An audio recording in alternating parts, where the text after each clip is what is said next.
It's supposed to be a mirror image. We can start over if you want. Can we Oh, we're live! Nah. Crap. Happens all the time. Hello, everybody. Welcome to the Atheist Experience. We are live. I'm your host, Matt Delaney. Joining me this week, Martin Wagner. Howdy. We're trying to get better about taking more calls as quick as they come in, for the most part. That's the truth. David, you there?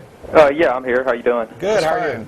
I'm pretty good. Yeah, I just wanted to say that, I think everybody has a belief in what happens to us after we die, because I don't think any of us have any certain knowledge or absolute knowledge of what happens when we die. So consequently, whatever we choose to believe in, it is going to be a belief. We can assert that we go to nothing and life's a one-time journey, so embrace it for all you have, or we can assert that we reincarnate, or we can even assert things like heaven and hell, but it's all a belief. Well, go ahead. I disagree on 2 points. One, I don't think that not everybody necessarily has a belief. There may be some people who haven't committed to any view. They just simply say, I have no idea what happens, and there's not enough evidence for any of it. But in much the same way that we don't assume existence. We don't assume that everything exists until there's good evidence to believe it doesn't. We actually do the inverse. We believe that nothing exists until there's evidence that actually demonstrates it. We do this because if we did the opposite, we'd believing in everything. So my position is until there's evidence to show what happens after death. I know I have this life. I don't know what happens afterwards. I think, based on all the evidence, that I'm going to rot in the ground and I will cease to be in any sense that matters or in any sense that is individual to me. It may not be the case, don't know. But in determining how to live my life, I'm certainly not going to live it as if I believe in, afterlife X, when I have no reason and no way to distinguish afterlife X from afterlife A through W. And I think another risk that you run into if you want to take this sort of approach of, no one knows, which is true. I mean, fundamentally what you're saying is essentially right.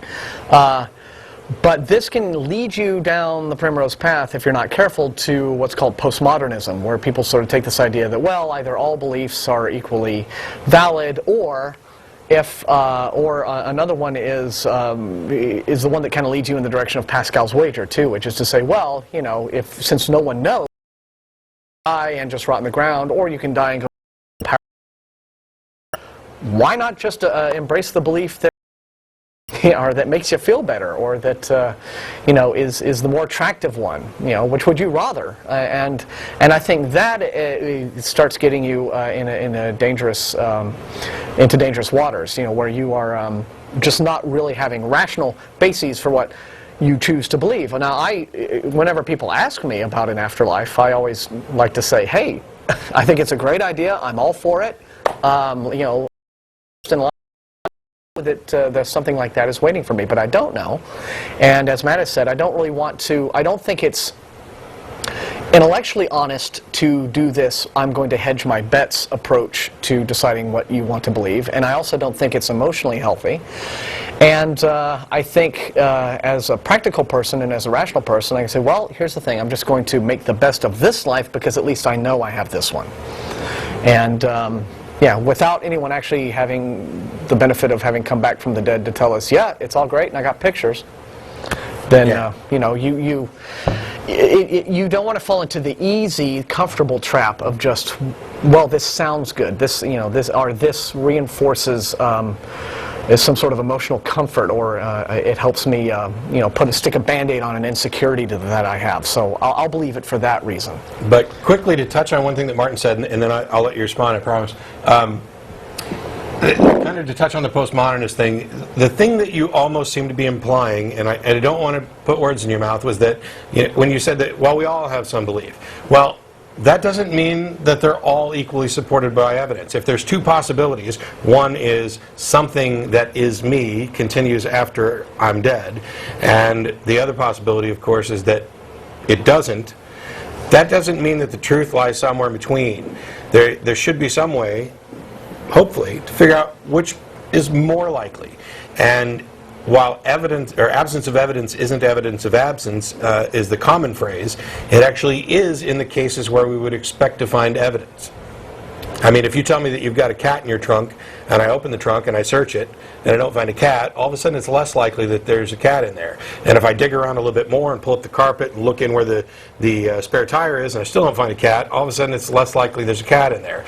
And if I bring in, measuring devices and heat sensors, and I completely scour every centimeter of your trunk, all of a sudden it becomes really unlikely that you got a cat in there. And if the response is, well, it's invisible and intangible, all of a sudden you've lost any credibility and you've changed what your actual claim is. Yeah. So I would just be cautious, I guess, about saying that, or implying that all ideas are somehow equal just because we can't know what's happening. Well, I didn't mean to imply they were equal. I just meant to say that we have no absolute knowledge. So whenever you search for a belief, which we all do, we all wonder, we're all inquisitive by nature, so we're going to wonder what happens to us after we die. Definitely. Whichever one you embrace, make sure it serves you and society. And, I'm all with you on most of your criticisms and stuff, and I believe in non-aggression towards other people. But belief isn't the only cause for aggression. You do have religious fanatics who will use their belief to justify aggression upon other people and try to impose their will and belief upon others.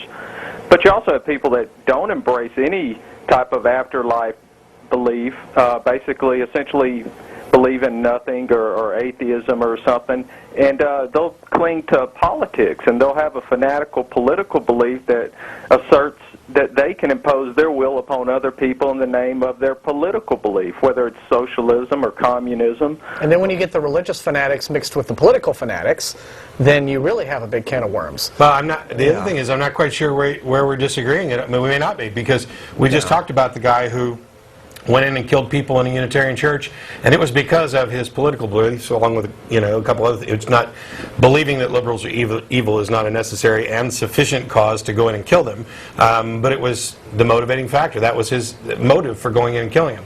So yeah, you're right. I mean, whatever people beliefs inform your actions. That's what we talked about at the lecture this morning and earlier today. And it doesn't matter to me whether they're motivated by religion or politics.